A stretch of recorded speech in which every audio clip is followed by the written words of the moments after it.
الحمدللہ رب العالمین والصلاة والسلام علی محمد الامین اعوذ باللہ من الشیطان الرجیم بسم اللہ الرحمن الرحیم۔ خواتین و حضرات، قرآن مجید پر تدبر کے جو مبادی ہم مطالعہ کر رہے ہیں اس میں نظم کلام کا مبحث ہم نے پڑھ لیا۔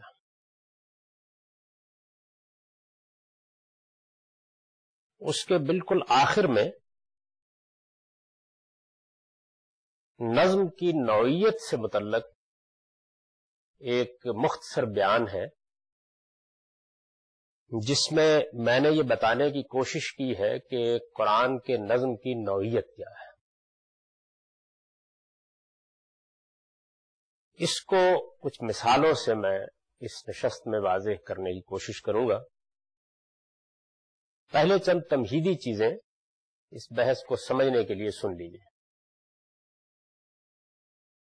قرآن مجید ہو یا کوئی اور کتاب، خواہ وہ نثر کی کتاب ہو، خواہ وہ کوئی نظم کی نوعیت کا ادب پارہ ہو، انسان جب گفتگو کرتا ہے یا لکھتا ہے، ایسا نہیں ہوتا کہ وہ بالکل ابتدا سے انتہا تک طویل گفتگو میں بغیر کسی وقفے اور بغیر کسی شفٹ کے آگے بڑھتا چلا جاتا ہے، یعنی ایسا نہیں ہوتا کبھی بھی۔ چنانچہ دنیا میں جو کچھ بھی لکھا گیا ہے تو آپ یہ دیکھتے ہیں کہ اس کو جیسے ہی ہم اینالائز کرتے ہیں تو نظم میں بند وجود میں آنا شروع ہو جاتے ہیں۔ یہ کیا ہے؟ در حقیقت شفٹ ہے، یعنی ایک بات آگے بڑھنے کے لیے اصل میں ایک ذرا سا وقفہ لیتی ہے اور پھر آگے بڑھ جاتی ہے۔ یہ جو ذرا سا وقفہ ہے اسی نے موجودہ زمانے میں اس طریقے کی طرف لوگوں کو رغبت دلائی کہ جب بھی کچھ لکھا جائے تو اس میں پیرے بنا دیے جائیں۔ آپ اس کو بالکل ابتدا سے سمجھیں تو یہ اس طرح ہے کہ اوقاف کیا چیز ہے؟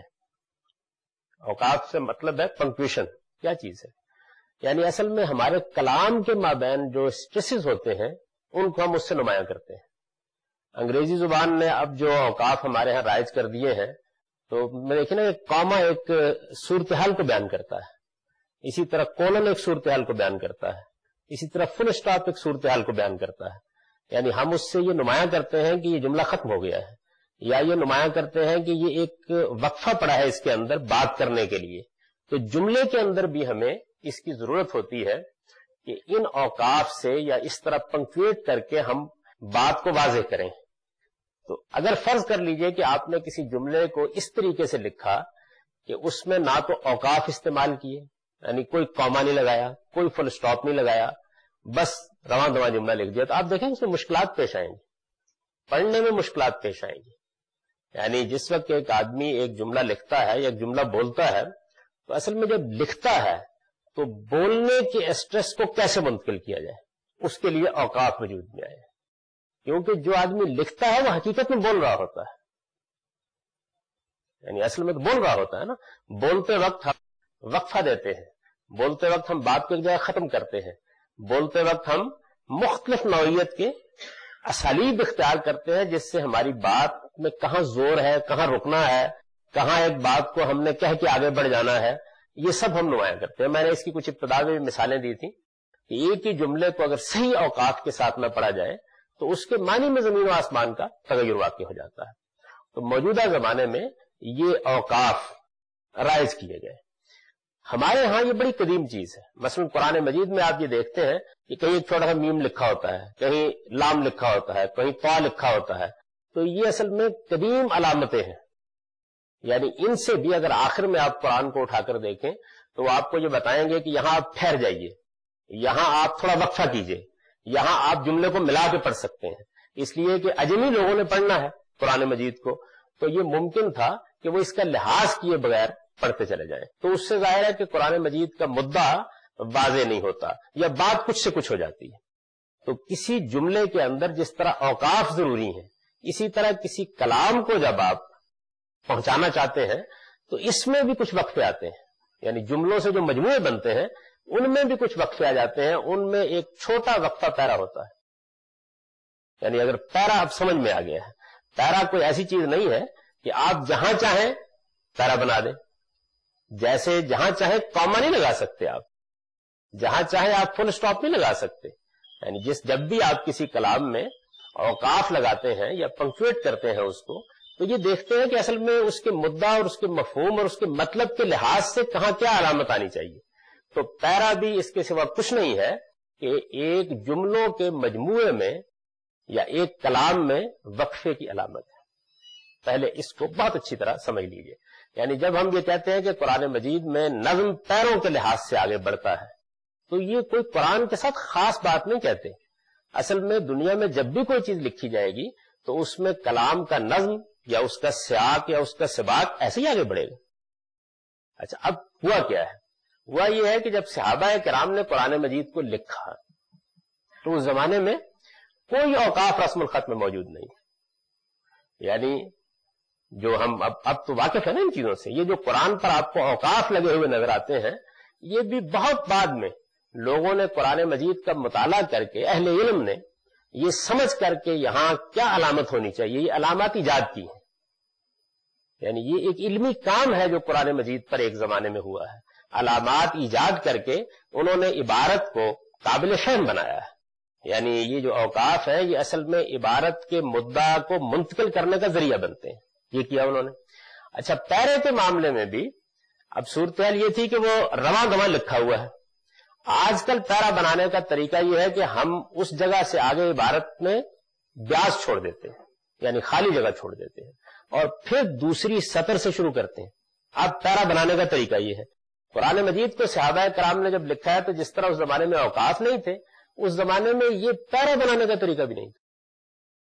یعنی انسانی تمدن ترقی کرتا ہے نا، تو بعد کے زمانوں میں جب لوگوں نے یہ دیکھا کہ اب یہ وقفے کیسے نمایاں کیے جائیں، تو انہوں نے رکوع کا نشان بنایا. یہ جو قرآن میں آپ دیکھتے ہیں رکوع کا ایک نشان بنا ہوتا ہے، یہ نشان انہوں نے بنایا. یہ لفظ کیسے ایجاد ہوا یہ ایک الگ بات ہے. یعنی اصل میں لوگوں کو نماز میں قرآن پڑھنا ہوتا تھا، اور نماز میں جب آپ فاتحہ کے بعد قرات کرتے ہیں تو رکوع میں جاتے ہوئے آپ کو وقفہ کرنا ہوتا ہے نا، تو اسی سے انہوں نے نام رکھ لیا اس کا. کیونکہ پیرا تو آج کا لفظ ہے، اس زمانے میں تو نہیں تھا. تو اس وجہ سے اس میں جو رکوع کی آپ کو علامت نظر آتی ہے یہ بھی کچھ نہیں ہے، یہ ان کے خیال میں پیراگرافنگ ہے. اور اب بھی جب ہم قرآن مجید کی پیراگرافنگ کرتے ہیں اس کے مضمون کے لحاظ سے تو یہ بہت قریب ہوتی ہے. یعنی بہت کم تبدیلی کرنی پڑتی ہے. ظاہر ہے کہ ایک صاحب علم جب ایک کلام کو سمجھے گا تو جیسے اوقاف میں اختلاف ہو سکتا ہے، یعنی آپ کہیں گے کہ نہیں یہاں کاما ہونا چاہیے، دوسرا کہتا ہے کہ نہیں فل سٹاپ ہونا چاہیے، تو یہ تو ہو جاتا ہے نا. بالکل ایسے ہی پیرے کے معاملے میں بھی اختلاف ہو سکتا ہے، کیونکہ یہ کام ہمیں کرنا ہے کلام کو قابل فہم بنانے کے لیے. تو یہ چیز ایک. اچھا، اس کے بعد یہ ہے کہ جب ایک آپ لمبا مضمون لکھتے ہیں یا ایک بہت مفصل خطبہ دیتے ہیں تو یہ بڑی فطری بات ہے کہ اس کے اندر بڑا شفٹ آ جاتا ہے. یعنی ایسے تو نہیں ہوتا نا کہ آپ پیرا تو ایک بہت چھوٹا سا وقفہ ہے، وہ کلام کو آگے بڑھاتا ہے اور ایک جگہ پر ایک بات مکمل ہوتی ہے، ذرا سے شفٹ کے ساتھ آگے بڑھ جاتی ہے. لیکن ایسا بھی ہوتا ہے کہ آپ نے ایک پوری بات کرنے کے بعد، مثال کے طور پر ہم آج گفتگو کر رہے ہیں تو ہم نے نظم کلام پر گفتگو کرنے کے بعد یہ کہا کہ اب ذرا قرآن مجید کے نظم کے اس پہلو کو بھی دیکھ لیجئے جس کے لحاظ سے وہ ترتیب دیا گیا ہے. یعنی ایک تو نا سورہ کے اندر جو نظم چل رہا ہے، تو اب یہ جو جملہ میں نے بولا تو اس کا مطلب یہ ہے کہ میری گفتگو میں ایک بڑا شفٹ آ گیا ہے، اگرچہ کلام بالکل مربوط ہے. یعنی ایک چیز کو ہم نے پہلے موضوع بحث بنایا اور اس کے بعد یہ جملہ بول کر کہ اب اس کے دوسرے پہلو کو بھی دیکھیے، تو یہ کیا چیز ہے؟ یہ فصل ہے. یعنی یہ اب گویا کلام میں فصل آ گئی ہے، ایک بات ذرا بڑے شفٹ کے ساتھ مزید آگے بڑھ گئی ہے. تو جس طرح صحابہ کرام نے اوقاف نہیں لگائے، یعنی پنکچویٹ نہیں کیا، یہ ان کے زمانے میں طریقہ ہی نہیں تھا، اسی طرح سے انہوں نے کوئی رکوع بھی یا پیرے بھی قائم نہیں کیے تھے، وہ بعد میں لوگوں نے قائم کیے. اور آپ دیکھیں کہ حاشیے میں وہ عین لکھ دیا جاتا ہے یہ بتانے کے لیے. اب موجودہ زمانے میں بہت سے لوگوں نے قرآن مجید میں یہ پیراگرافنگ کر دی. جیسے مثال کے طور پر ہمارے ہاں دو جلیل القدر اسکالرز نے یہ پیراگرافنگ آپ دیکھیں قرآن مجید میں کر دی ہے. تفہیم القرآن میں مولانا سید ابوالعلا صاحب مودودی نے پیراگرافنگ کر دی، اور اسی طرح سے ان کے بعد مولانا امین حسن اصلاحی نے بھی پیراگرافنگ کر دی قرآن مجید کی. اس میں جس طرح اوقاف میں اختلاف ہو سکتا ہے ایسے ہی پیراگرافنگ میں بھی اختلاف ہو سکتا ہے، کیونکہ اس کا تعلق فہم سے ہے. آدمی کا اگر ایک کلام کے فہم میں اختلاف ہوگا تو پیرے میں بھی کچھ تھوڑا بہت وہ اختلاف کرے گا.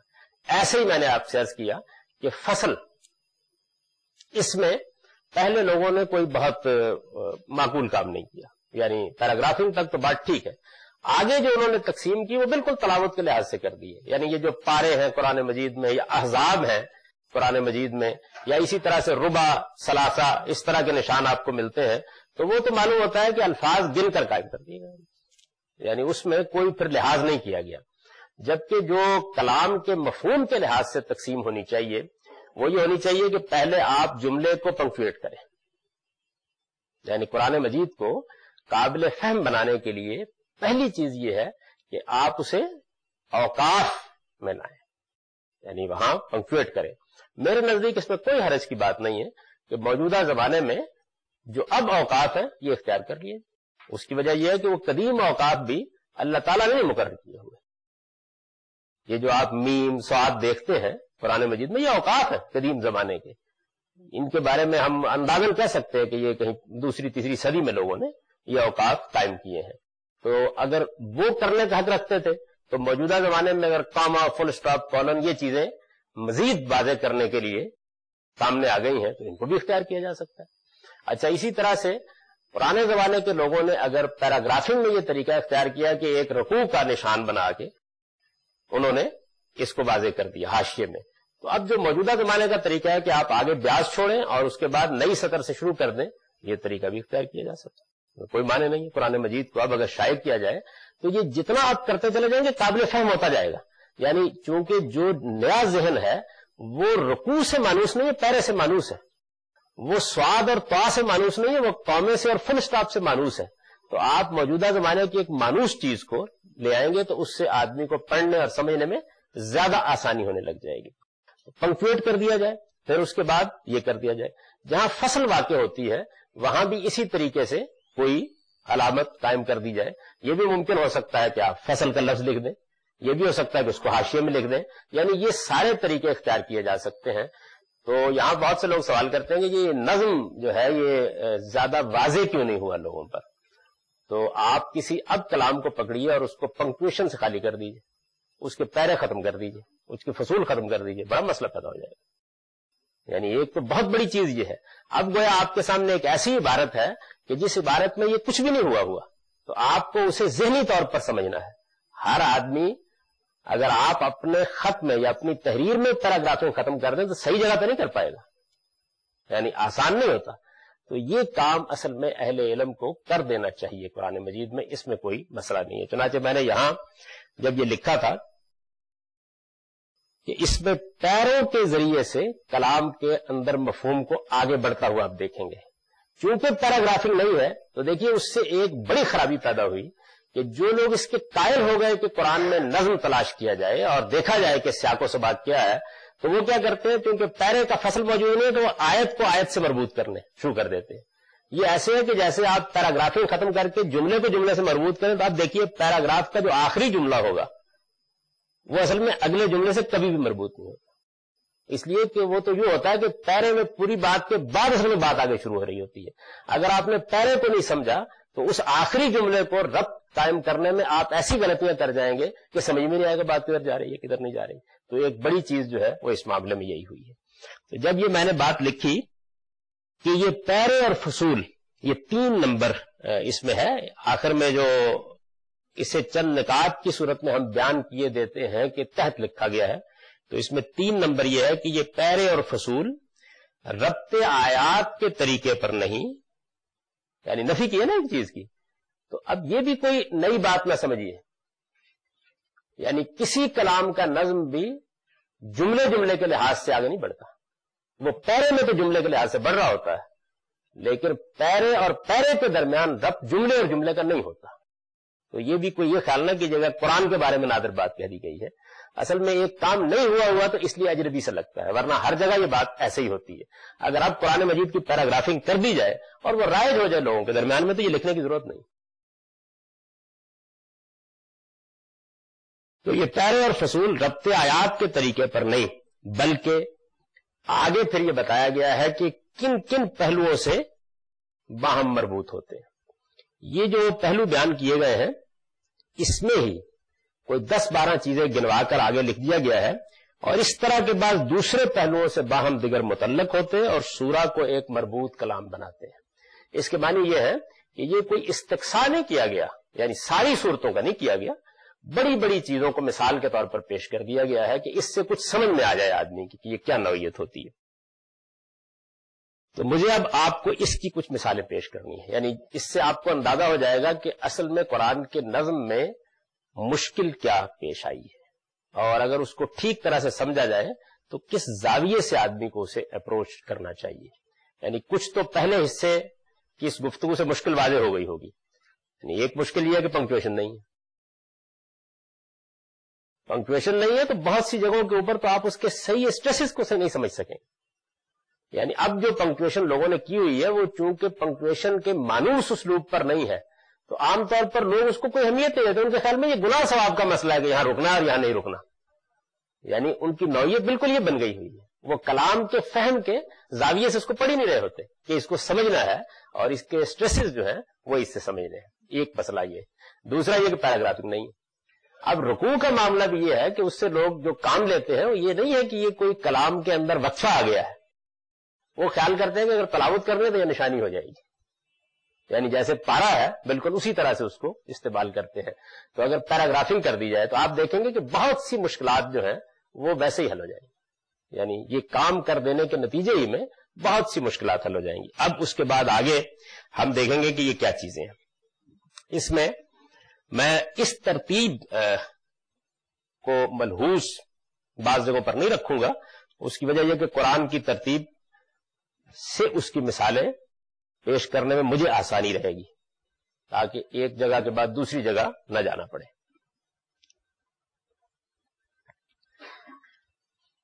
سب سے پہلے یہ دیکھیے کہ یہ تمثیل کیا چیز ہے. یعنی یہ بیان کیا گیا نا کہ یہ پیرے اور فصول ربط آیات کے طریقے پر نہیں بلکہ تمثیل. ایسا ہوتا ہے نا کہ آپ بات بیان کر رہے ہوتے ہیں اور بات بیان کرنے کے بعد آپ جب اس کو پوری طرح واضح کر لیتے ہیں تو آپ کہتے ہیں کہ یہ جو بات میں نے کہی ہے نا اس کی مثال یہ ہے. یعنی آگے آپ بیان کرتے ہیں نا. یہ قرآن مجید میں دیکھیے اس کی بالکل ابتدا میں آپ کو مثال ملے گی اور وہ ہمارے کیونکہ عام طریقے پر ہے پہلے اس کو سمجھ لیجئے. پھر یہ کہ جہاں قرآن عام طریقے کے مطابق یہ کام نہیں کرتا مشکل پیش آتی ہے وہ سمجھنا بہت آسان ہو جائے گا. قرآن مجید نے اپنی بات شروع کی ہے سورہ بقرہ میں بالکل ابتدا میں. جب بات شروع کی ہے تو اس نے یہ بیان کیا ہے کہ یہ وہی کتاب الہی ہے جس کا وعدہ لوگوں سے کیا گیا تھا اور اب یہ نازل ہو گئی ہے. اس سے جو لوگ فائدہ اٹھا رہے ہیں ان کے یہ اوصاف ہیں. کچھ لوگ اس کے بالکل مخالف کھڑے ہو گئے ہیں اور انہوں نے فیصلہ کر لیا ہے کہ وہ اس کا انکار کر دیں گے. ان کے لیے اب خبردار کرنا نہ کرنا برابر ہے، وہ بات ماننے کے لیے تیار نہیں ہوں گے. پھر اس نے ایک گروہ کا ذکر کیا ہے کہ ایک گروہ نہ مانتا ہے جیسے کہ ماننا چاہیے، نہ انکار کرتا ہے جیسے انکار کرنا چاہیے. اس نے ایک تیسرا موقف اختیار کیا ہے. اس تیسرے موقف کی پھر اس نے وضاحت کی ہے، یعنی بتایا ہے کہ وہ کیا کہتے ہیں. یہ تینوں چیزیں جب قرآن مجید نے بیان کر لی تو اس کے بعد اب آتا ہے مثلہم کمثل الذی استوقد نارا. یعنی بیان کیا نا کہ یہ لوگ ہیں، ان کی مثال ایسی ہے جیسے کسی نے آگ جلائی. فلما اضاءت ما حولہ، اور جب آگ نے گرد و پیش کے سارے ماحول کو روشن کر دیا، ذہب اللہ بنورہم، تو اللہ نے ان کی بصارت اچک لی. یعنی یہ مثال بیان کی ہے. اچھا پھر اس کے بعد ایک اور مثال بیان کی ہے، یعنی یہ مثال آخر تک بڑھائی ہے اور اس کے بعد یہ کہا او کصیب من السماء، یا ان کی مثال ایسے سمجھو جیسے آسمان سے بارش ہو رہی ہو. فیہ ظلمات براد وبرق، اس میں اندھیرے بھی ہوں، اس میں گرج بھی ہو، اس میں چمک بھی ہو. یجعلون اصابعہم فی آذانہم من الصواعق حذر الموت، اور یہ موت کے خوف سے اور کڑکوں کے ڈر سے اپنے کانوں میں انگلیاں ٹھونسے لیتے ہیں. یعنی یہ مثالیں دو دی ہیں قرآن. یہ مثالیں کس پہلو سے دی گئی ہیں یہ تو اس تفسیر کا مسئلہ ہے، وہ اس وقت میں بیان نہیں کر رہا. اس کو سمجھنے میں کہ یہ مثال دی گئی کوئی دقت نہیں ہوتی. دیکھیں نا بات چل رہی تھی، اس کے بعد قرآن نے الفاظ میں بیان کر دیا کہ مثلہم کمثل الذی استوقد، ان کی مثال ایسے جیسے ہم لوگ دیتے ہیں. تو یہ طریقہ بھی موجود ہے، قرآن نے یہاں اس کو اختیار کیا، لیکن بعض مقامات پر قرآن مجید ایسے نہیں کرتا۔ یعنی وہ کیسے کرے گا؟ میں اسی جگہ سے پہلے اس کو ایک مثال بنا کر آپ کو بتاتا ہوں، پھر جہاں پہ حقیقت میں اس نے ایسا کیا اس کی ایک مثال دے دوں گا۔ یہاں پہ یہ کہا نا، ان لوگوں کی مثال ایسی ہے جیسے کسی نے آگ جلائی، تو ان لوگوں کی مثال ایسی ہے کہ الفاظ نے آپ پر واضح کر دیا کہ یہ مثال ہے، یعنی یہ ان لوگوں کی مثال ہے جن کا ذکر پیچھے ہوا، تو کلام کے نظم کو سمجھنے میں کوئی دقت پیش نہیں آئی۔ یعنی ایک دقت یہاں بھی ہے، اور قرآن کے خاص اسلوب کی دقت ہے، وہ دقت یہ ہے کہ اس نے دو گروہوں کا پیچھے ذکر کیا ہے۔ ایک وہ گروہ کہ جو انکار پر جم گیا ہے اور جانتے بوجھتے نہیں مان رہا، اور وہ یہ کہتا ہے قرآن کہ یہ اب اس جگہ پہنچ گئے ہیں جہاں ان کو خبردار کرنا، توجہ دلانا نہ دلانا برابر ہے، یہ بات نہیں ماننے کے لیے تیار۔ اور دوسرا وہ گروہ ہے جو مصالحت کی تجویز لے کر آ گیا ہے، تو دو مثالیں دی ہیں، یہ نہیں بتایا کہ یہ دونوں الگ الگ گروہوں کی مثالیں ہیں الگ الگ گروہوں کی مثالیں، یعنی ایک مثال پہلے گروہ کی ہے، دوسری دوسرے گروہ کی، وہ ایک اور مشکل ہے قرآن کے اسلوب کی۔ لیکن یہاں یہ بات بالکل واضح ہے کہ ان کی مثال ایسی ہے، یعنی آپ کو بڑھتے ہوئے آگے کوئی دقت نہیں پیش آئی۔ اگر ترجمہ کر دیا جائے تو جیسے ہی آپ ان دونوں گروہوں کا ذکر پڑھنے کے بعد یہ پڑھیں گے ان کی مثال ایسی ہے، کوئی دقت نہیں ہے اس کے اندر۔ اچھا، اب یہ دیکھیے کہ مثال کے طور پر قرآن یہ نہ کرتا، اور یہ کرتا کہ جیسے ہی ان دونوں گروہوں کا ذکر کرتا اور یہ کہتا تم نے دیکھا نہیں اس شخص کو جس نے آگ جلائی۔ اب یہ الفاظ نے استعمال کیے کہ ان کی مثال ایسی ہے، حالانکہ کوئی مثال ہی ہوتی، یعنی مثال دینے کا طریقہ کئی مقامات پر قرآن مجید، میں نے ایک مثال دی، یہ اختیار کر لے گا۔ یہ بھی نہیں کہے گا بعض جگہوں پر کہ تم نے دیکھا نہیں، یہ بھی نہیں کہے گا، بلکہ مثال بیان کرنا شروع کر دے گا۔ اب جب مثال بیان کرنا شروع کر دے گا تو ہمارے موجودہ ذوق کے لحاظ سے یہ طریقہ سمجھ میں نہیں آتا، تو اس کے ترجمے میں یا اس کو بتانے میں پھر ایک صاحب علم کا کام یہ ہے کہ وہ آج کے مانوس طریقے کے مطابق وہاں ان الفاظ کا اضافہ کر دے ترجمے میں کہ یہ اصل میں مثال ہے۔ چنانچہ اس کو آپ دیکھیے کہ اس میں ایک خود سورہ بقرہ میں اس کی کیسی اچھی مثال ہے۔ سورہ بقرہ میں ایک مقام پر دیکھیں قرآن مجید نے پہلے کیا کہا۔ یہ بڑی لمبی سورہ ہے، اس میں مضمون چل رہا تھا، اور مضمون چلتے چلتے یہاں پہنچ گیا کہ اللہ ولی الذین آمنوا یخرجہم من الظلمات الی النور۔ یہ سورہ بقرہ کی 257 آیت ہے، دوسری سورہ ہے یہ 257۔ اللہ ولی الذین آمنوا یخرجہم من الظلمات الی النور والذین کفروا اولیاؤہم الطاغوت یخرجونہم من النور الی الظلمات اولئک اصحاب النار ہم فیہا خالدون۔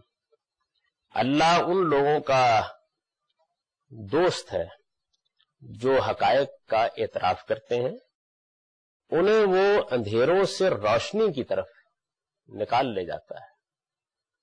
وہ لوگ جو جانتے بوجھتے حقائق کا انکار کر دیتے ہیں ان کے دوست پھر شیاطین ہوتے ہیں، اور وہ انہیں روشنی سے ظلمتوں کی طرف نکال لے جاتے ہیں۔ اس کا نتیجہ یہ نکلتا ہے کہ پھر یہ لوگ جہنم کا ایندھن بن کر رہتے ہیں، یہ اس سے نکل نہیں سکیں گے۔ یہ بیان ہوا۔ اب دیکھیے کہ یہ بات کہ اگر آدمی اپنی باغ خدا کے ہاتھ میں پکڑائے تو خدا اس کا دوست ہوگا اور وہ اسے ظلمتوں سے روشنی کی طرف لے جائے گا۔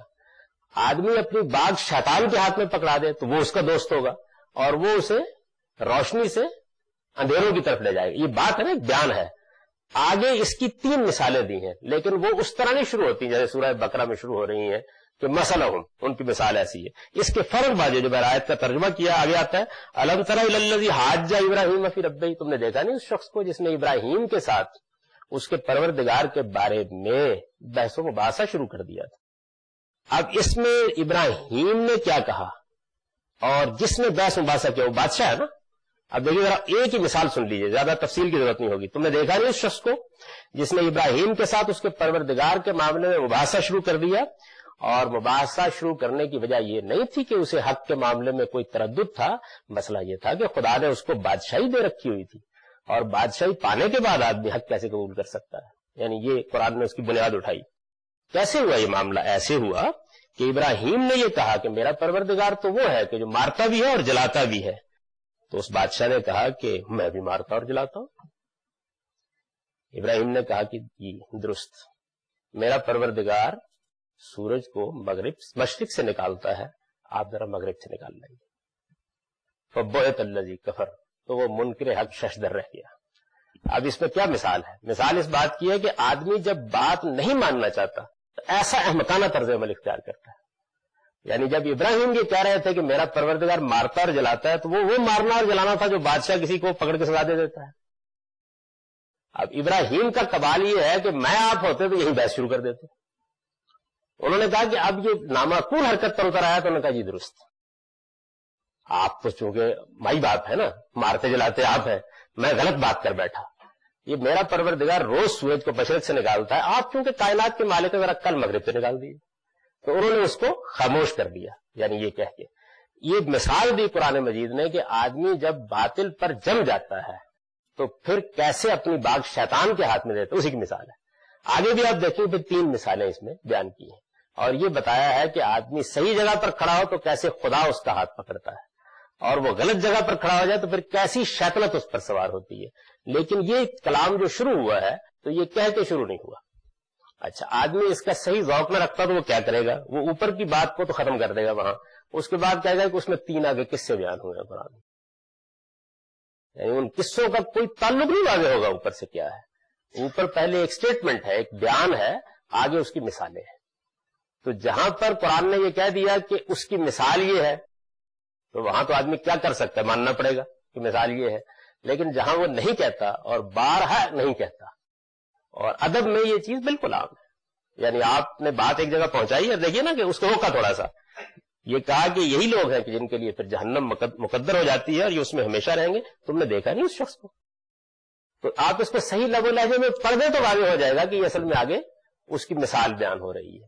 لیکن آپ دیکھیں تفسیریں نکال کے تو آپ کو یہ معلوم ہوگا کہ یہ تمثیل کا تعلق، اب یہ بات واضح ہوئی یہاں لکھی ہے کہ یہ پیرے اور فصول ضبط آیات کے طریقے پر نہیں بلکہ مختلف پہلوؤں سے آگے بڑھتے ہیں. تو یہ گویا تمثیل کا تعلق، یعنی پیچھے ایک بات بیان ہوئی ہے جس کے بعد کلام آگے بڑھا ہے اس کی مثال دیتے ہوئے. یعنی اس نے تاریخ سے، قرآن نے چند مثالیں لی ہیں اور تاریخی مثالوں کے ذریعے سے اپنی بات واضح کی ہے کہ انسانی تاریخ میں دیکھیے شیطان کے ہاتھ میں باغ دینے والے کیا رویے اختیار کرتے ہیں اور رحمان کے ہاتھ میں باغ دینے والے کیا رویے اختیار کرتے ہیں. اس کو بیان کیا. تو یہ تمثیل کا تعلق ہے. اب اس کے بعد یہ دیکھیے اسی میں سے ایک مثال لے لیجئے تشابہ کی. یعنی ایک کا ذکر ہوا اور پھر دوسرے کا ذکر ہوا، تو وجہ ذکر کیا بن گئی؟ ہم آپ جب بیان کرتے ہیں تو اس وجہ ذکر کو واضح کر دیتے ہیں. یعنی ہم یوں بیان کریں گے کہ اس وقت کا پیغمبر جب تم نے یہ بات کہی ہے تو یہ لوگ 2 گروہوں میں بٹ گئے ہیں، اب وجہ ذکر معلوم ہو گئی. قرآن مجید ایسے نہیں کرتا. چنانچہ بالکل سورہ بقرہ کی ابتدا میں دیکھیے آپ، یہ جو 5ویں 6ٹھی آیات سے جو مضمون شروع ہوتا ہے تو وہ اس میں بات ایسے شروع ہو جاتی ہے کہ ان الذین کفروا سواء علیہم انذرتہم ام لم تنذرہم لا یؤمنون. اس میں کوئی شبہ نہیں کہ وہ لوگ جو نہ ماننے کا فیصلہ کر کے کھڑے ہو گئے ہیں، اب ان کو خبردار کرنا یا نہ کرنا برابر ہے، یہ اب ماننے کے لیے تیار نہیں ہوں گے. ختم اللہ علی قلوبہم وعلی سمعہم، اللہ نے ان کے دلوں پر اور ان کے کانوں پر اب مہر کر دی ہے. وعلی ابصارہم غشاوہ، اور ان کی آنکھوں پر پردے ڈال دیے ہیں. ولہم عذاب عظیم، ان کے لیے اب ایک بڑا عذاب منتظر ہے. ومن الناس من یقول آمنا باللہ، لوگوں میں کچھ ایسے بھی ہیں آگے. تو یہ اصل میں تشابہ ہے، یعنی دونوں گروہ اصل میں منکر گروہ ہیں. ایک انکار کر رہا ہے کھڑا ہو کر اور دوسرا انکار کر رہا ہے مصلحت کے پردے میں چھپا کر. تو قرآن مجید نے یہ عبارت نہیں لکھی وہاں، لیکن دونوں کو ساتھ ساتھ بیان کر دیا. اب آپ یہاں سے بات کو اٹھا سکتے ہیں اگر یہ بات سمجھ میں آ جائے کہ ایک یہ لوگ ہیں اور اس کے بالکل برخلاف ایک دوسرا گروہ یہ رویہ اختیار کر رہا ہے. تو یہ بات پھر سمجھ میں آ جائے گی کہ اصل میں 2 رویوں کا جو یکساں ہیں اپنی حقیقت کے اعتبار سے، لیکن اپنی نوعیت کے لحاظ سے الگ الگ ہیں. حقیقت کے لحاظ سے بالکل یکساں ہیں، بالکل ایک جیسے ہیں، لیکن نوعیت کے لحاظ سے مختلف ہیں. دونوں انکار کر رہے ہیں، اس لیے حقیقت کے اعتبار سے یکساں ہیں. دونوں نے انکار کرنے کا، بات نہ ماننے کا طریقہ ایک دوسرا اختیار کیا ہے، تو طریقے کے لحاظ سے مختلف ہو گئے. تو یہ مثال ہے اس بات کی کہ بعض اوقات قرآن مجید بات کر رہا ہوگا، وہ ایک گروہ کا ذکر کرے گا اور اس کے بعد دوسرے گروہ کا یک بیک ذکر شروع کر دے گا، تو وہ در حقیقت اسی کا ایک شیڈ ہوتا ہے جس سے وہ بات کو آگے بڑھا دیتا ہے.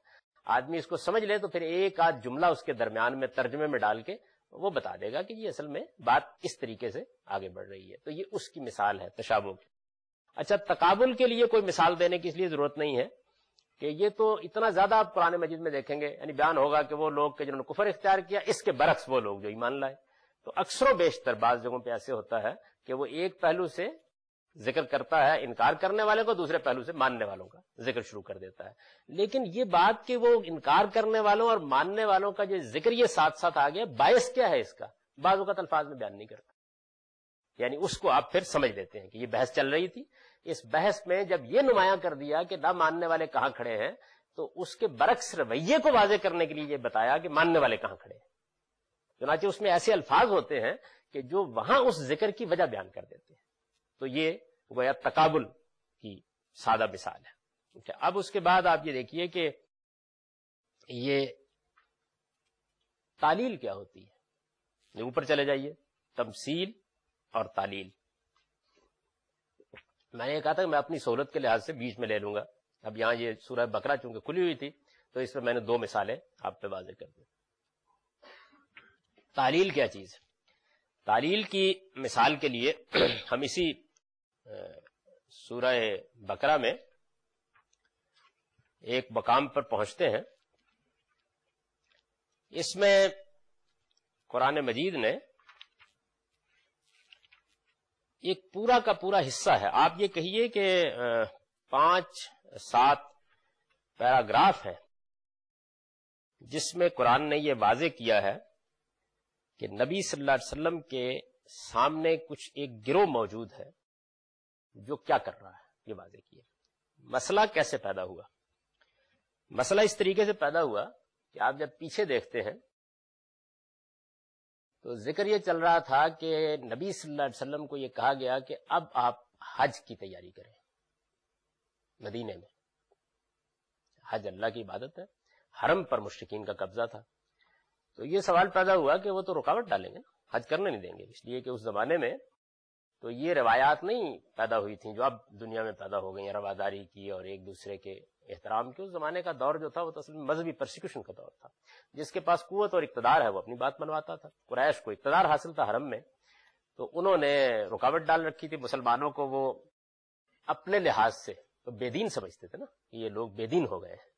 تو جب بے دین سمجھتے تھے تو وہ کیوں ان کو حرم میں آنے دیتے؟ تو قرآن مجید نے کہا کہ اب تو ہم جائیں گے حرم میں، مسلمان تیاری کریں اس کی، اور اگر راستے میں رکاوٹ پڑتی ہے تو پھر قتال ہوگا، یعنی جنگ کریں گے، راستہ کھول دیں گے. یہ نہیں ہو سکتا روکنے کی.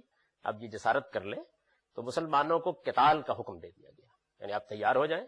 اگر تو امن کے ساتھ جانے دیتے ہیں حرم میں تو ٹھیک ہے، بسم اللہ. لیکن اگر نہیں امن کے ساتھ جانے دیتے اور مزاحمت کرتے ہیں، روکتے ہیں، تو پھر جنگ ہوگی. یہ بات بتا دی. اب جنگ ہوگی تو جنگ تو بھائی کوئی آسان چیز نہیں ہوتی نا. یعنی ابھی دیکھ لیا آپ نے کتنی مشکل چیز ہوتی ہے. یعنی اس کی باتیں کرنی بہت آسان ہوتی ہیں، لیکن یہ ہونے کو آ جائے تو کیا صورتحال قوموں کے لیے پیدا ہو جاتی ہے. تو جنگ ہوگی. اب مسلمانوں کی جو جماعت اس وقت موجود ہے، یعنی جو رسول اللہ صلی اللہ علیہ وسلم کے اس وقت ساتھی ایمان لا چکے ہیں، ان میں ہر طرح کے لوگ ہیں. تو قرآن مجید نے یہ حکم بیان کیا. اس حکم کو بیان کرنے کے بعد، یعنی بات یہاں شروع ہے کہ حج کے لیے نکلیے اور اس میں اگر رکاوٹ پیش آئے تو قتال ہوگا. اس کے بعد یہ بیان کیا کہ حج کے لیے آپ جب نکلیں گے تو چونکہ بہت سی بدعتیں حج میں داخل کر دی گئی ہیں تو ان چیزوں کا لحاظ رکھیں. یعنی حکم جو دیا جا رہا ہے اس کی تفصیل کر دی. اب حج کا ذکر جیسے ہی ختم ہوا تو یہ بیان شروع ہو گیا کہ من الناس من یعجبک قولہ فی الحیات الدنیا. اور لوگوں میں کچھ ایسے بھی ہیں. یہ کون ہیں؟ یہ آگے جب ہم پڑھتے ہیں اس سارے کلام کو تو یہ معلوم ہو جاتا ہے کہ یہ وہ لوگ ہیں کہ جو عبادت کی راہ روکنے والوں سے جنگ کا حکم سن کر پہلے تو باتیں بہت کر رہے تھے بڑھ کے. یعنی جب تک جنگ کا موقع نہیں پیدا ہوا تو روز آگ کہتے تھے کہ ایک بار آپ کہہ کے تو دیکھیں، پھر دیکھیں ہم کیا کرتے ہیں. لیکن جیسے ہی معلوم ہوا کہ اب تو وہ آگے ہی آنے والی سر کے اوپر، تو پھر ان لوگوں کا رویہ بالکل تبدیل ہو گیا. جب یہ رویہ تبدیل ہو، قرآن نے اس کا تجزیہ کیا. گویا بات یہاں سے شروع ہوئی کہ اللہ کی عبادت اور حج جیسی چیز کی راہ روکنے والے جو لوگ ہیں، ان کے خلاف آپ کو قتال کا حکم دیا جا رہا ہے، لیکن اپنی جماعت پر ایک نظر ڈالیے، ان میں کچھ ایسے بھی ہیں. یعنی یہ بات یہاں سے شروع ہوئی ہے. اس وقت مجھے اس کو بیان نہیں کرنا کہ یہ کیسے شروع ہوئی ہے، یہ تو میں نے بتا دیا آپ کو ربط اس کا، یہ شروع ہو گئی. اب یہ لوگ جو ہے یہ کیا کرتے ہیں، قرآن نے ان کی تصویر کھینچی ہے کہ یہ آتے ہیں، باتیں ایسی ایسی کرتے ہیں اور اللہ کو گواہ ٹھہراتے ہیں کہ جناب کیا بات ہے، لیکن فرمایا کہ وہ ولد الخصام ہیں، یہ بدترین دشمن. مسلمان بنے ہوئے ہیں لیکن ہیں بدترین دشمن. اس کے بعد ان کے کردار کا کچھ تجزیہ کیا ہے. پھر یہ بتایا ہے کہ یہ نہیں ہو سکتا کہ ایمان کے ساتھ آدمی یہ دو رویے اختیار کرے. یعنی کچھ لوگ جو ہے وہ تو سچے اللہ کے ماننے والے ہوں، اور کچھ لوگ یہ کہیں کہ نہیں ہمارے لیے اتنا ہی کافی ہے کہ ہم ایمان لے آئے، اور جب کوئی مشکل پیش آ جائے، جنگ کا موقع آ گیا نا، بڑی مشکل پیش آ گئی، بڑی آزمائش پیش آ گئی، تو اس موقع کے اوپر وہ کہیں کہ نہیں یہ بھی ایک طریقہ ٹھیک ہے جو ہم نے اختیار کیا. اس کو قرآن مجید آگے بڑھاتا جا رہا ہے. اس کو جب وہ آگے بڑھا کے خاص جگہ پر لے آیا ہے بات کو انہی کا تجزیہ کرتے ہوئے، تو یک بیک یعنی یہ کلام شروع ہو گیا. کان الناس امۃ واحدہ، لوگ ایک ہی گروہ تھے. فبعث اللہ النبیین مبشرین و منذرین، ان میں اختلاف پیدا ہوا تو اللہ نے پیغمبروں کا سلسلہ شروع کیا. وہ لوگوں کو بشارت دیتے اور انذار کرتے ہوئے آئے. وانزل معہم الکتاب، اللہ نے ان کے ساتھ کتابیں نازل کی. بالحق، حقیقت کو واضح کرنے کے لیے. لیحکم بین الناس فی مختلفوا فی، تاکہ ان کتابوں کے ذریعے سے وہ لوگوں کے اختلافات کا فیصلہ کر دیں. وَمَخْتَلَفَ فِيهِ إِلَّا الَّذِينَ أُوتُوا مِن بَعْدِ مَا جَاءَتْهُمُ الْبَيِّنَاتُ بَغْيًا بَيْنَهُمْ. اختلاف کہیں باہر سے نہیں آیا، جن کو کتابیں دی گئی تھیں انہوں نے ہی ان میں اختلافات پیدا کرنے کی ایک پوری دنیا ایجاد کر ڈالی. اور یہ بات کے واضح ہو جانے کے باوجود ہوا، اس کا باعث کلام کا فہم یا کوئی اور چیز نہیں تھی بلکہ باہمی سرکشی تھی، جس وجہ سے یہ رویے اختیار ہوئے. پھر اس کے بعد اللہ تعالیٰ نے قرآن اتارا اور اس پر ایمان لانے والوں کو ایک مرتبہ پھر اختلافات کے بارے میں بالکل صحیح راہ بتا دی، اور اللہ اسی طرح جس کو چاہتا ہے صحیح راستے کی ہدایت دیتا ہے. اب بھئی وہ منافقین ہیں، جنگ کا حکم دیا گیا، انہوں نے آ کے باتیں بنائیں، ان کے کردار کا تجزیہ کر دیا کہ یہ کیا بیان ہے. مشکل پیدا ہو گئی نا. یعنی یہ کیا مسئلہ ہے؟ اوپر تو ذکر چلا آ رہا تھا یہ کہ ہم نے آپ کو حج کے لیے قتال کا حکم دیا ہے، اور قتال کا حکم دینے کے بعد اب آپ کو نکلنا ہے اس مقصد کے لیے، عین ممکن ہے جنگ پیش آ جائے، تو ذرا ایک نظر اپنے ساتھیوں پر بھی ڈال لیجئے، ان میں ایسے ایسے بھی ہیں. یعنی یہ بات تھی. اس کا کیا تعلق ہے؟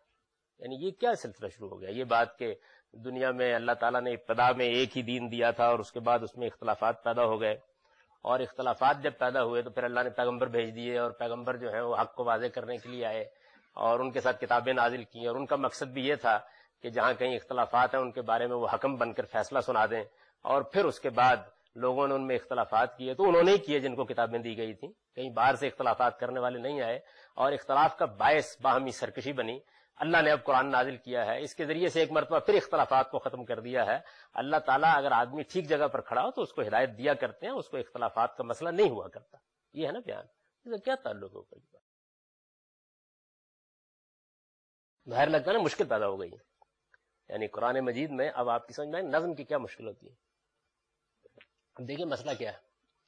مسئلہ یہ ہے کہ آپ اس گروہ کو دیکھیے وہ کیا کر رہا ہے. اس گروہ کا جو کردار اوپر بیان ہوا ہے اصل میں یہ اس سے پھوٹی ہوئی بات ہے. وہ کردار کیا ہے اس کا؟ اس کا کردار یہ ہے کہ وہ یہاں نہیں کھڑے کہ ہم نہیں مانتے، یہاں نہیں کھڑے. وہ یہاں کھڑے ہیں کہ جی بات یہ ہے، یعنی یہ اصل میں یہود کے لوگ ہیں، مدینہ میں یہود تھے، یہ واضح ہو جاتا ہے ان کو پڑھنے سے. یہود کے لوگ ہیں اور اس جگہ پر کھڑے ہو گئے ہیں کہ جی ہم دیکھیے بات یہ ہے کہ آپ کو مانتے ہیں، آپ اللہ کے پیغمبر ہیں. میں نے پہلے بھی ایک مرتبہ ذکر کہ پورا گروہ ہے قرآن مجید میں یہ یہود کا جو کہ مانتے ہیں مسلمان ہیں، آمنا، ہم ایمان لے آئے، یعنی کوئی مسئلہ نہیں ہے. لیکن بات یہ ہے کہ یہ جو باقی جو باتیں آپ کہتے ہیں نا کہ یہ ساری کی ساری مان لی جائیں، یہ ہمارے لیے ضروری نہیں ہے. بس جتنی ہمارے تورات کے مطابق ہیں ان کو ہم مان ہی رہے ہیں، پہلے پیغمبر ہیں آپ، ہم یہ مانتے ہیں، لیکن ہمارے لیے آپ کی ساری شریعت کو ماننا ضروری نہیں ہے. اس لیے کہ بھائی بات یہ ہے کہ یہ تو بڑا آسان کام ہے. آپ کہیں ہم حضرت عیسیٰ کو مانتے ہیں، اب یہ کہا جائے کہ ان کا پورا دین بھی مانیے تو مسئلے پیدا ہو جاتے ہیں نا. تو یہ یہود کا گروہ ہے جو یہاں کھڑا ہے. اچھا اب آپ یہ خیال کریں گے بظاہر بڑی نامعقول سی بات لگتی ہے، لیکن یہ بات جو ہے یہ دنیا میں بڑے بڑے ذہین لوگ کہتے ہیں. یہ موجودہ زمانے کی عیسائیت بھی یہی کہہ رہی ہے. وہ یہ کہتے ہیں کہ ہم رسول اللہ کی نبوت کو مانتے ہیں، ہم یہ تسلیم کرتے ہیں اس بات کو کہ وہ اللہ کے پیغمبر تھے، لیکن اس پر اصرار نہ کریں کہ جو وہ دین لے کے آئے ہیں اس کو بھی ہمیں ماننا ہے. ہمارے لیے موجود ہے پہلے سے دین ہمارا، ہم اس پہ عمل کر رہے ہیں. یہ انہوں نے آ کے ہدایت عرب کے لوگوں کو دے دی، بہت اچھی بات ہے، باہمی طور پر یہ ٹھیک ہے. جیسے ملکوں کے صدر ہیں تو اپنے اپنے صدری کی اطاعت کی جاتی ہے نا، لیکن ہم آپ کے صدر کا انکار نہیں کرتے بلکہ ہم اعتراف کرتے ہیں اس بات کا. یہ گروہ ہے حقیقت میں. اچھا اب یہ گروہ جو ہے یہ اپنے اس طرز عمل کی علت بیان کرے گا نا، وجہ کیا ہے. تو یہ دیکھیے یہ گروہ بھی آپ کی پوری سوسائٹی کے اندر اب بھی علت بیان کرتا ہے. اس طرح کے لوگ جو ہیں یکسو ہو جائیے. اوپر اصل میں قرآن نے یہ کہا تھا کہ یا ایھا الذین آمنوا ادخلوا فی السلم کافہ، کہ آدمی بن کے بالکل ٹھیک جگہ پر آ جاؤ. یہ رویہ صحیح نہیں ہے. تو اس کے جواب میں کہتے ہیں کہ نہیں رویہ ہمارا ٹھیک ہے، یہ جو ہم نے طریقہ اختیار کیا یہ بالکل ٹھیک ہے. اس کی وجہ یہ ہے کہ بھائی بات یہ کہ جو آپ کہتے ہیں کہ خدا کی شریعت جو ہے وہ ملک کے اندر آنی، کس کی شریعت نافذ کی؟ اتنے اختلافات ہیں لوگوں کے درمیان، کوئی دیوبندی ہے، کوئی بریلوی ہے، کوئی کچھ کہتا ہے، کوئی کچھ کہتا ہے. تو گویا اصل مسئلہ کیا پیدا ہوا ہے کہ انہوں نے اپنے طرز عمل کی دلیل کے طور پر اختلافات کو پیش کر دیا. یعنی اپنا جو طرز عمل ہے، یہ دیکھیے ہماری سوسائٹی میں بھی یہ گروہ آپ کو ملے گا، ان کا ایک طرز عمل ہے، اس طرز عمل کی وہ دلیل یہ دے رہے ہیں کہ جو ہم نے طریقہ اختیار کیا ہے یہ اس لیے اختیار کیا کہ ایسا بھی حق واضح نہیں ہے کہ یکسو ہو کے آدمی کھڑا ہو جائے. یعنی ان کو یہ کہا گیا کہ یکسو ہو کے کھڑے ہو جاؤ، یا ایھا الذین آمنوا ادخلوا فی السلم کافہ، یعنی اللہ کی اطاعت میں یکسو ہو کے آ جاؤ. انہوں نے کہا نہیں اتنا بھی واضح نہیں ہے. دنیا میں بے شمار مذہب ہے، کوئی بدھ ہے، کوئی فلاں ہے، کوئی فلاں ہے، اتنا واضح نہیں ہے یہ معاملہ کہ آپ یہ کہیں کہ آدمی بالکل ہی یکسو ہو جائے. وہ ٹھیک ہے، ہم نے آپ کو بھی مان لیا ٹھیک ہے، لیکن ہمیں جو آپ یہ کہہ رہے ہیں نا یکسو ہو جائیں، یعنی منافقت پر مبنی کردار کا حامل ایک گروہ ہے اور اس کو بہرحال اپنے اس طرز عمل کی دلیل دینی ہے. یعنی کیا کرنا ہے وہ لفظ دیکھیے، تعلیل کرنی ہے، علت بیان کرنی ہے کہ ہم یہ کر کیوں رہے ہیں، یہ رویہ ہم نے کیوں اختیار کیا ہے. تو وہ یہ کہتے ہیں کہ اس رویے کے اختیار کرنے کی وجہ یہ ہے کہ حق اتنا واضح نہیں ہے کہ اس کے بارے میں یہ مطالبہ کیا جائے کہ یکسوئی سے اس کو اختیار کر لو، اتنا واضح نہیں ہے. اچھا کیا دلیل ہے اتنا واضح نہیں ہے؟ اس لیے کہ اختلافات ہیں. اگر واضح ہوتا تو سارے لوگ مان رہے ہوتے. تو قرآن مجید نے اس مقدر ان کے ذہن کو سامنے رکھ کر یہ کہا کہ یہ بات ٹھیک نہیں ہے تمہاری، یعنی حق ہمیشہ واضح رہا ہے. جواب جو اس کا وہ یہ ہے کہ حق ہمیشہ واضح رہا ہے. اس دنیا کی ابتدا بھی حق کے وضو سے ہوئی تھی، بعد میں جب پیغمبر آئے تو جہاں اختلاف تھا وہ دور کرتے رہے ہیں اس کو. کبھی ایسا نہیں ہوا کہ خدا نے لوگوں پر حق واضح نہ رکھا ہو. اور حق کے واضح ہونے کے بعد اختلافات جو ہے یہ کہیں باہر سے نہیں آئے، یہ تم ہی لوگ پیدا کرتے رہے جن کو میں نے کتابیں دیں اس لیے تھیں کہ میں ان کے ذریعے سے حق و باطل کو واضح کر دوں. تم جو اختلافات کرتے رہے اس کا باعث حق کے بارے میں یہ مسئلہ نہیں ہے کہ وہ واضح نہیں ہے، مسئلہ تمہاری اپنی سرکشی ہے. اور اللہ تعالیٰ نے اسی چیز کو کنٹینیو رکھتے ہوئے کہ اس نے حق واضح کرنا ہے، اب محمد الرسول اللہ پر کتاب نازل کر دی ہے، ایک مرتبہ پھر اختلافات کا فیصلہ کر دیا ہے. اس کے بعد بھی یہ کہتے ہیں کہ حق واضح نہیں ہے. تو اب دیکھیے کہ یہ ایک نہایت مربوط کلام ہے جس کے اندر حقیقت میں ان کے پورے باطن کے سوال کا جواب دے دیا گیا ہے. اس کو واضح ہم کیا کریں گے، اس کو جیسے ہی شروع کریں گے تو یہ کہیں گے کہ یہ لوگ اپنے اس طرز عمل کے لیے اختلافات کو بہانہ بناتے ہیں، درا حال ہے کہ حق ہمیشہ واضح رہا ہے، اس کی تاریخ یہ ہے. تو یہ تعلیل کا تعلق ہے، یعنی ایک علت پر دوسرا آدمی اپنے ذہن کو استوار کرتا ہے، لفظوں میں بیان نہیں ہوئی، آپ اس کے اندر سے اس کو نکالیے تو کلام آگے بڑھ کر مربوط ہو جائے گا. اچھا اب یہ دیکھیے کہ یہ اب آگے ایک مزید مثال سے مزید بات واضح ہو جائے گی. انہوں نے ایک طرف سے کہا گیا کہ ٹھیک ہو جاؤ، مطلب یہ کہ یکسو ہو جاؤ، اوپر جو دعوت دی گئی وہ یکسو ہو جاؤ. اس کا ایک جواب یہ تھا کہ یکسو کیسے ہو جائیں، اختلافات ہیں، حق اتنا واضح ہی نہیں ہے، آپ خام خواہ مطالبہ کر رہے ہیں. اچھا اب مسئلہ کیا ہے؟ مسئلہ یہ ہے کہ یکسو ہونے کے بعد کچھ ذمہ داریاں پڑ رہی ہیں نا. یعنی اللہ تعالیٰ بتا رہے ہیں کہ حج کے لیے نکلو اور وہاں لڑنا پڑے گا جا کے. تو وجہ کیا ہے؟ وجہ یہ ہے، بہانہ وہ بنایا. اچھا اب اس کے بعد دوسرا باطن اندر موجود ہے، وہ یہ ہے چلو ٹھیک ہے واضح صحیح حق، لیکن مطلب یہ ہے کہ اللہ کہتے ہیں نا کہ میں مدد کروں گا، تو ہمیں کیوں لڑا رہے ہیں؟ راجہ دیکھیے اس کے فوراً بعد یہ جیسے ہی بات ختم ہوئی ہے، ہم حسبتم ان تدخلوا الجنہ، یعنی یہ کہتے ہیں کہ اللہ تعالیٰ خود ہی لڑکے فیصلہ کر دے نا، اور وہی گروہ ہے وہ جو انہوں نے کہا تھا نا، جب حضرت موسیٰ نے کہا کہ آؤ لڑو، تو انہوں نے کہا کہ تم اور تمہارا رب لڑکے فیصلہ کر کے آ جائے، پھر ہم آ جائیں گے۔ تو فرمایا کہ کیا انہوں نے یہ خیال کر رکھا ہوا ہے کہ جنت میں چلے جائیں گے اور ان کے ساتھ وہ معاملہ نہیں ہوگا جو اس سے پہلے پیغمبروں کی بعثت کے بعد ان کے ساتھیوں کے ساتھ ہوا ہے، مستہم الباساء والضراء وزلزلوا حتی یقول الرسول والذین معہ۔ یعنی دو چیزیں تھیں جو ان کے باطن کے اندر موجود تھیں، ایک اختلافات کا بہانہ، اور دوسرے یہ چیز کہ بھائی کیوں ہم کو اس مشقت میں ڈالا جا رہا ہے، اللہ نے مدد کرنی ہے تو اپنے فرشتوں کے ذریعے سے کر کے فارغ ہو جائے۔ دونوں کو سامنے رکھ کر اس کا جواب دے دیا گیا، لیکن درمیان میں ربط کا کوئی کلمہ نہیں ہے جو یہ بتایا آپ کو کہ یہ اصل میں ان کے ذہن کے اندر کی کیفیت کا جواب ہے۔ پہلے اختلافات کے بارے میں ایک حقیقت واضح کی گئی، اور اس کے بعد یہ خطاب کر کے کہا گیا کہ کیا یہ گمان کرتے ہو تم کہ جنت میں چلے جاؤ گے اور یہ معاملہ ایسے نہیں ہوگا؟ اللہ کا یہ طریقہ نہیں رہا، وہ تو اسی طرح کی آزمائش سے گزار کر معاملات کو طے کیا کرتا ہے۔ تو دونوں کا جواب دے دیا۔ یہ تعلیل کا تعلق ہے، یعنی قرآن مجید کو جب آپ پڑھتے ہیں تو اس طرح اس کے پہلے حصے کے اندر اتر کر دیکھیں کہ وہاں مسئلہ کیا ہے، اصل میں اس مسئلے پر کلام آگے بڑھتا چلا جائے گا، وہ بتا دے گا۔ مسئلہ نہیں دیکھا تو پھر اصل میں یہ تین الگ الگ بیان ہیں، پہلے منافقین کا ذکر آ گیا، اس کے بعد اختلافات کے بارے میں ایک خطبہ ہو گیا، اس کے بعد آزمائشوں کا قانون بیان ہو گیا۔ یعنی پھر یہ کوئی مربوط کلام نہیں ہے، لیکن جب آپ اس کو اس کے اندر اتر کر دیکھیں گے تو یہ پوری بات ہے۔ یعنی جو یہاں سے شروع ہوئی ہے کہ یہ لوگ جو ہے ان کو کہا گیا ہے کہ اب تم قتال کرو، لیکن دیکھ لیجئے ان کے اندر ایسے لوگ موجود ہیں کہ جو قتال کی باتیں بہت کرتے تھے، لیکن ان کا رویہ انتہائی غلط ہے، یہ بدترین دشمن ہیں اور طرح طرح کی باتیں بنا کے اپنا بھرم قائم رکھنا چاہتے ہیں۔ ان سے کہیے کہ یکسو ہو کر دین کو اختیار کر لیں، اور اگر یہ یکسوئی اختیار نہیں کرتے تو یہ بتائیں اس کا باعث کیا ہے۔ یہ اصل میں کہنا یہ چاہتے ہیں کہ جی اتنے اختلافات میں یکسوئی کا مطالبہ ٹھیک نہیں ہے، ان پر واضح کرو اس بات کو کہ حق کے معاملے میں حقیقت میں کبھی کوئی اشتباہ نہیں رہا۔ اشتباہ لوگ اپنی سرکشی سے پیدا کرتے ہیں، وہ ہمیشہ واضح رہا ہے، صرف رویہ ٹھیک کرنے کی ضرورت ہے۔ اور اللہ کا یہ طریقہ نہیں ہے جو یہ خیال کرتے ہیں کہ ہم لڑ کے آگے ان کے ہاتھ میں دے دیں گے۔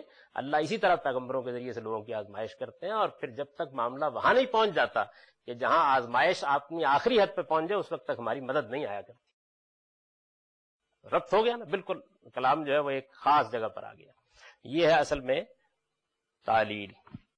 اچھا، اس کے بعد ایک آپ نے تعلیل کا مطلب یعنی ایک آدمی نے یا ایک گروہ نے یا ایک شخص نے جس سے بات ہو رہی تھی اپنے نقطہ نظر کی کچھ علتیں بیان کرنی شروع کی، ان کو سامنے رکھ کے قرآن مجید نے۔ اس کے بعد تاصیل۔ پہلے تاصیل کے لفظ کے معنی کو سمجھ لیجئے۔ تاصیل کا مطلب ہے بات کو اس کی اصل سے لگا دینا، بات کو اس کی اصل تک پہنچا دینا۔ آپ کہتے ہیں برے کو اسے گھر تک پہنچا دینا، تو بات کو اس کی اصل تک پہنچا دینا۔